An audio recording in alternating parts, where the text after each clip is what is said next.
We welcome you into week 2 of the Mike Turner Show as Carson-Newman falls on the road to the Wingate Bulldogs, the number 19 team in the country, 30-28. Hello, everyone. I'm the voice of the Eagles Adam Cavalier, alongside Carson-Newman head football coach Mike Turner. Mike, a lot to like from the game against Wingate, but also a lot to dislike. One of the weirder games I think I've ever been involved with. How do you sum up what happened Saturday night in Irwin Belk Stadium? Well, it was. We certainly had our opportunities. We had our chances. We put ourselves in a position to win the game. Our defense played extremely hard, made plays for the most part of the evening. We had 2 fumbles, and we had an interception. We had a punt fumble. You make those kind of mistakes, it's hard to overcome. It's hard to win. But the way those kids played, how hard they played for the extended period of time they played, for a never. We don't have a chance type of attitude. That never happened, and I'm extremely proud of them. The good news from the first half is that you executed your passing game plan probably about as well as possible, maybe save for one that was almost there, ran an end-around pass for Micah Young and Devon Moore that came up empty. But Derek Evans, 5 of 6 through the air in the first half for 257 yards and 4 touchdowns. I don't know how it gets much better than that. What did you see out of what your team was able to do through the air against the Bulldogs? Well, it was most of it was play action, as a result of how they were playing secondary play and their rotation to try to handle the option. And you can sit back and wait all those kind of things to happen, or just go ahead and make them happen. We felt like, we were in a position last night. That we needed to make something happen as quick as we could, and we couldn't get ourselves behind the chains.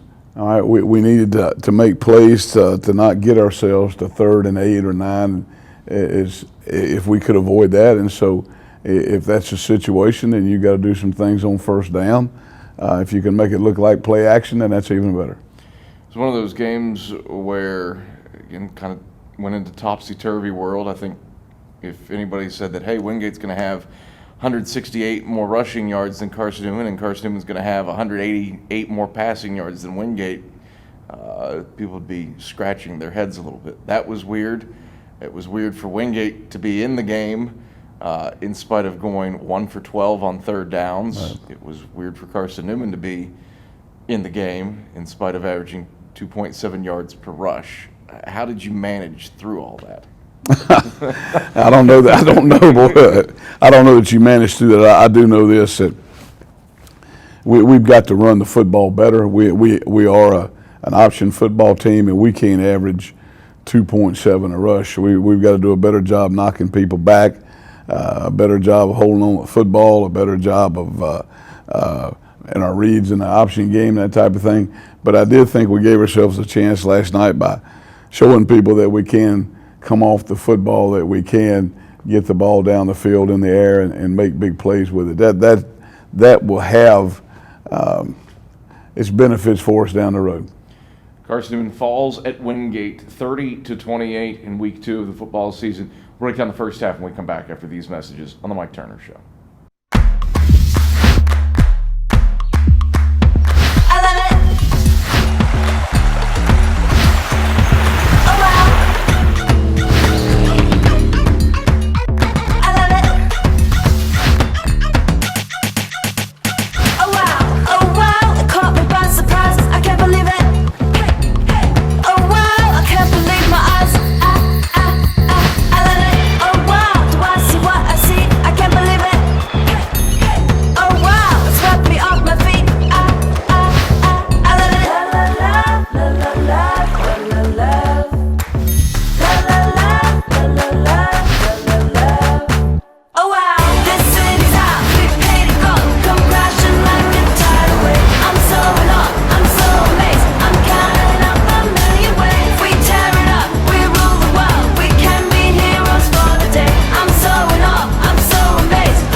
Mike Turner Show as Carson-Newman falters at Wingate 30-28. I'm Adam Cavalier alongside the Eagles head man Mike Turner.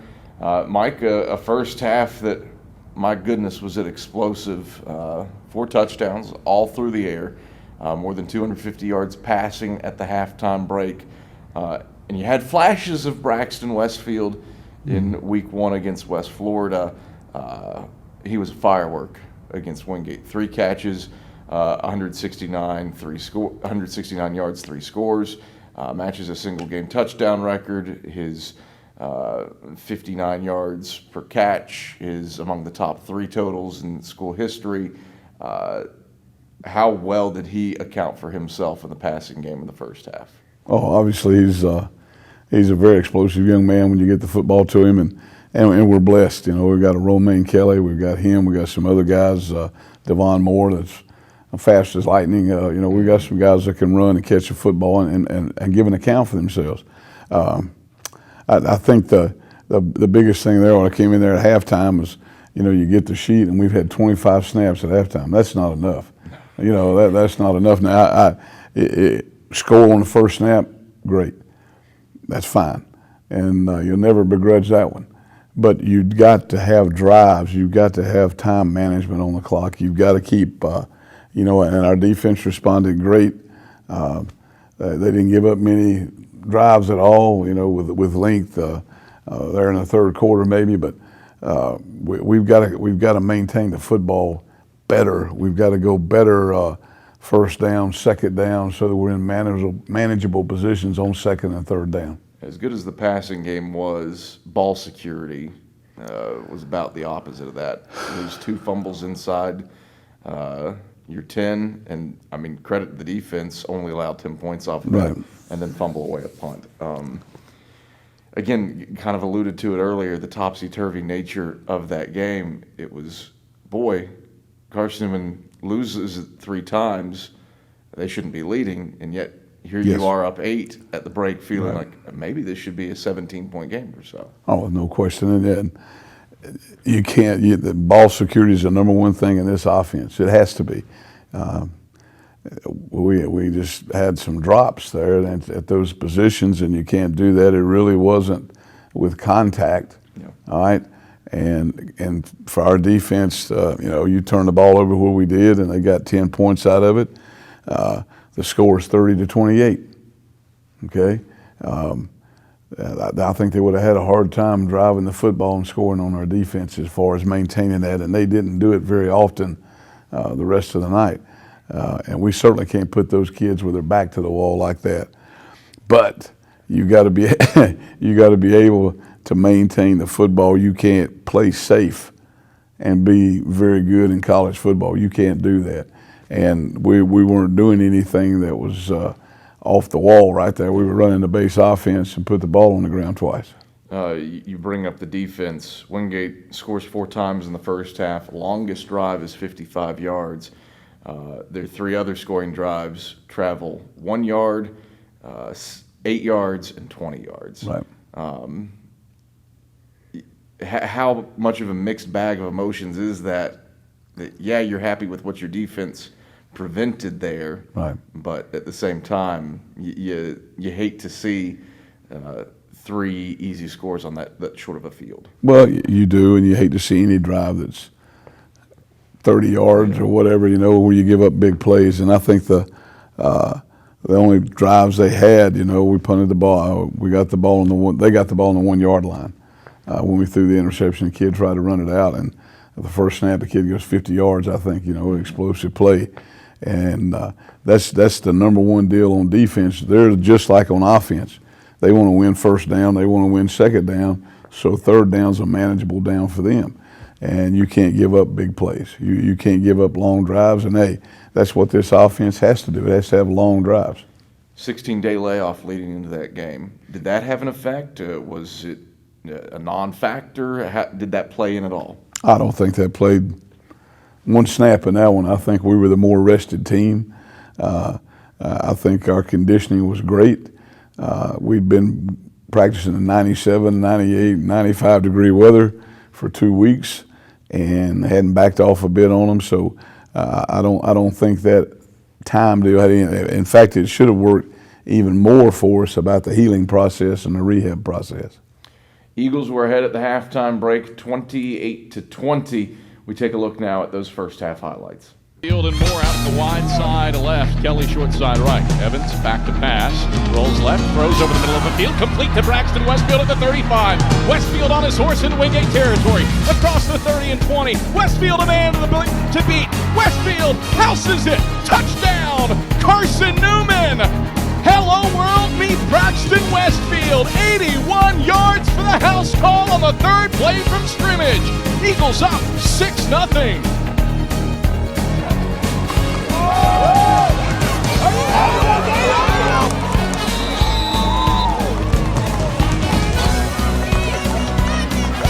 Takes on 1st and 10, sprints out to the left, looking to throw. Evans wants the deep ball to Westfield. Can he run under it? Westfield, yes, complete at the 15. Westfield in the boundary, to the house, touchdown, Carson-Newman. The Eagles dial up the home run hitter again. Braxton Westfield scores from 53 yards away. And the Eagles are back on top, 13-10 with 33 seconds left in the first quarter.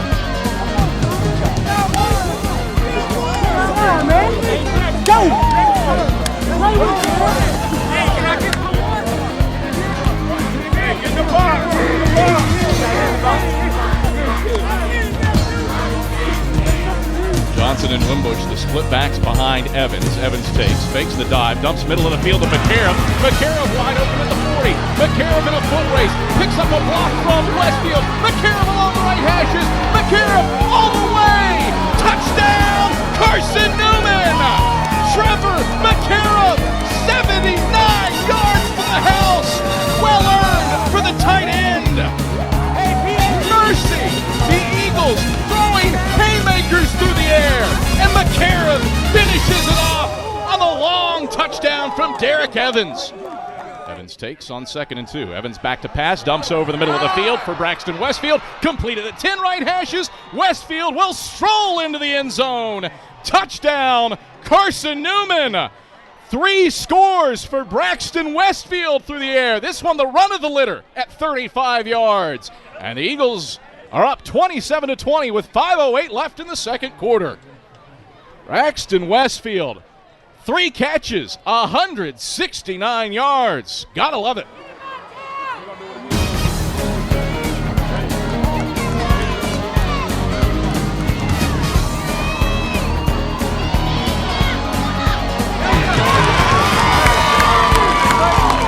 Comes back, George's hold is down. Robertson's kick is blocked at the line.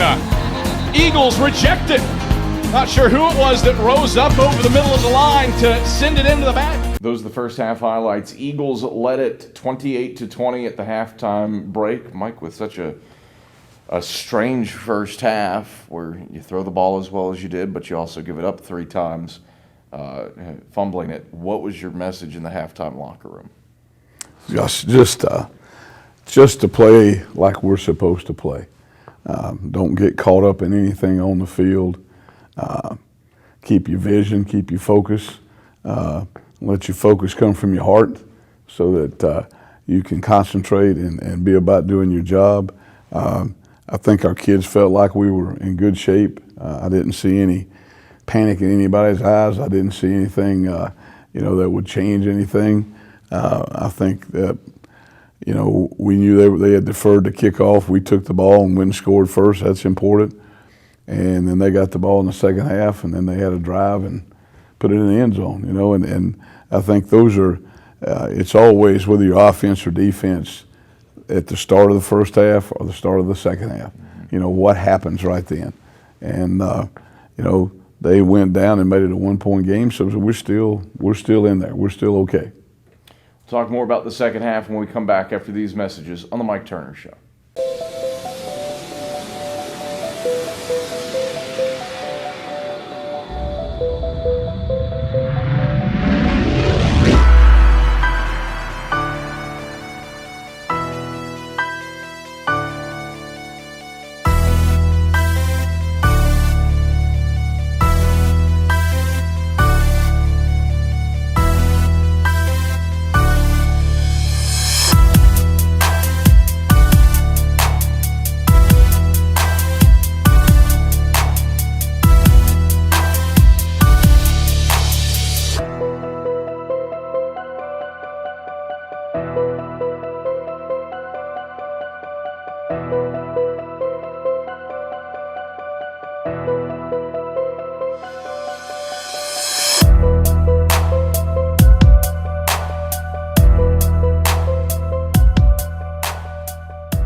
Back on the Mike Turner Show as Carson-Newman falls to the Wingate Bulldogs on the road, 30-28. Mike, a second half where you alluded to it before the break. Wingate gets the football and drives 75 yards on 5 plays to make it a 1-point game.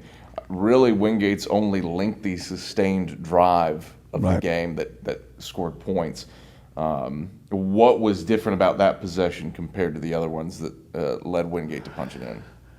Gosh, I don't know. You know, you think, well, you come out of there and you feel like your defense had held them down. Your offense had been productive, not in every way that you wanted to be, counting the turnovers, but you're excited about getting that started. And, you know, you hope that you can get that stop, that first drive, shut down, get the ball back, and see if you can make something happen. I know that when you make something a 1-point game, that should just energize you even better. And I felt the energy on our kids was great. I think their faith was fine. We just got to learn to put it away. Mm-hmm. A third and fourth quarter offensively that quite forgettable. 45 yards of total offense, fourth quarter. Granted, Wingate played ball control, had an 8-minute drive at one point, so certainly that shortens the number of plays. Only ran 6 plays at one point in the fourth quarter for -2 yards. What happened offensively to cause that? Well, I think we got behind the chains on first and second down. I think we've got to do what we do best, and do that. And do what we do best is also having the ability to throw the football when we want to. Not when you have to, but do it when you want to. And we've got to continue to work on that part of it. I think the difference between those two clubs, I don't think there's very much difference at all. I think they're pretty much an even team on both sides of the ball. So, we've got to execute better.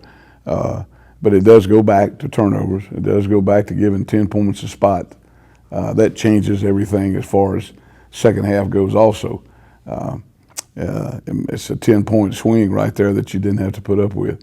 And, I've got to do a better job putting us in chances to make first downs better.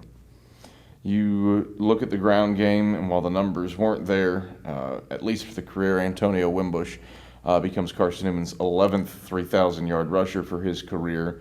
And then also moves past Nate Inman, now into the top 10 all-time for a career. Would rather celebrate that in a win than a loss, but how nice is it to see Wimbo starting to creep up those charts? Oh, it's fantastic, and he's a very deserving young man. And he'll be the first to tell you that he has great talent. He's blessed with great skills, but it's those people around him that make it possible. Defensively, highlight a few individuals. Darius Williams, a career high in tackles.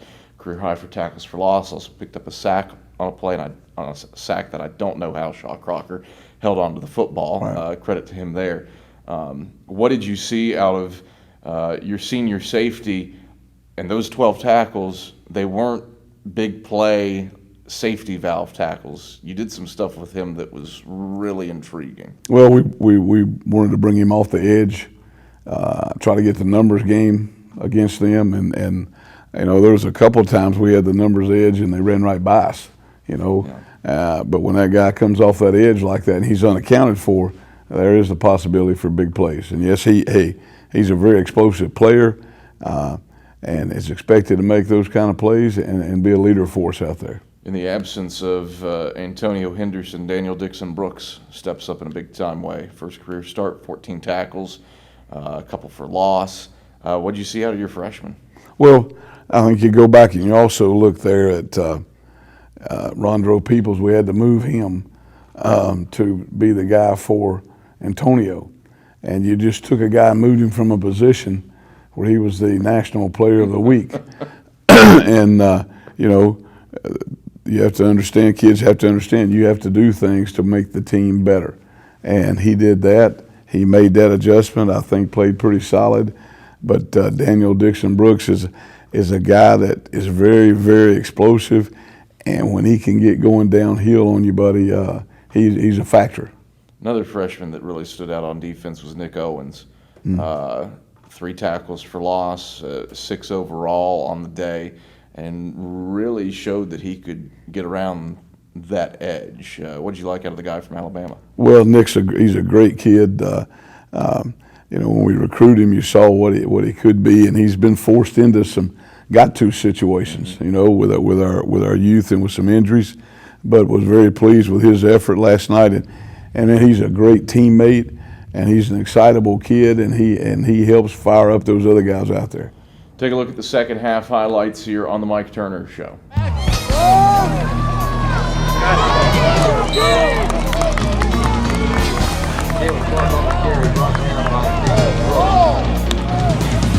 Crocker in the gun with Clark to his right. 2 wide receivers each direction, ball equidistant between the hashes. 5 on the play clock, 10 on the game clock, third quarter. Crocker calls out an audible. Snap comes back. Eagles bring blitz. Crocker pressured out to the right. Calling for a man to come back to the football. He doesn't. Crocker sacked by Darius Williams all the way back at the Carson-Newman 38. Needed 5. The Bulldogs go minus 12. Back on the Mike Turner Show as Carson-Newman falls to the Wingate Bulldogs 30-28. Time now for our Eagle Spotlight, and this week we shine it on a Carson-Newman legend. Michael Watrank puts it on Mac Lambert. Hi again, everybody, and welcome. This is the Eagle Sports Network. Michael Watrank, joined by longtime Carson-Newman coach as well as former Carson-Newman player, 2011 Carson-Newman Hall of Famer Mac Lambert. Coach, appreciate you taking so much time here with us. I think the first question that I want to dive into, what brought you to Carson-Newman in the first place way back in the 50s? Well, I had 2 brothers and 3 sisters that preceded me. They came in the 30s. My older brother came in the 30s, and then John and I came in the 50s. I was a freshman in 51, and John was a freshman in 50. So my family sort of encouraged me to come up. In the 54 season, you played both ways, and that was a time where you had to play both ways. The substitution rules required that you played both ways. What do you remember about your playing days specifically? Well, the coaches were very tough and demanding, and Coach Harmon was a great gentleman, but he was tough on the field. So the camaraderie, the friendships that I made, and the lessons I learned for life, just very important to me. You were a captain on those teams, so obviously leadership was important to you. What spurred your interest in becoming a coach? My brother before me was a good coach and had a lot of success, and was a very big influence in the community. So I thought that would be a good route for me to go. For you, when you look at Carson-Newman and how things have kind of adjusted over the different stints that you've had here, how do you think that coaching in general, football, has changed? Because I know that now it is so dedicated to scouting and video and that kind of stuff. How has that changed what a coach needs to do?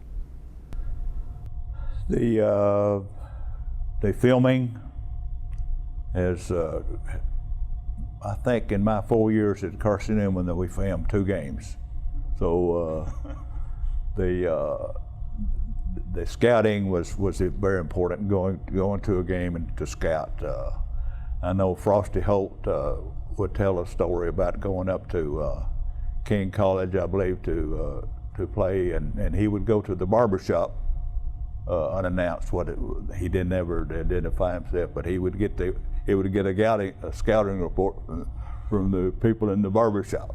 So the videos now and the internet have helped tremendously, but probably spend a lot of time that you don't need to. Take me back roughly a decade or so when you got the call that you were going to be a Carson-Newman Hall of Famer. What did that call mean to you, and what does it mean to you to have that legacy in the Hall of Fame forever? Very humble. I don't There's a lot of guys on my team that were better than I was, but I just happened to be around the people that voted, I think, that helped me get in. But I am very humble. I'm appreciative. All right, thank you very much, Michael Watrang. And Michael and Mac talked for much longer than what we actually put in the show. If you want the full interview, you can check it out on the Carson-Newman TV YouTube channel and on seeingeagles.com. Be on the day after the Mike Turner show. Mac Lambert, Mike Turner, what an asset to have that level of history, a guy that you played for on Absolutely. the coaching staff. Well, Mac is such a great man. You know, he's such a godly man and such a great example for these guys. But he's also an example of what a true servant is. He is a legend, but there's a legend that's willing to go tutor any of these kids, have them over to his house for the cookout, have a place for a GA to hang out in the basement, make that possible. Mac means so much to this program. His contributions, his example. You know, when you hear that name, there's nothing but respect comes out.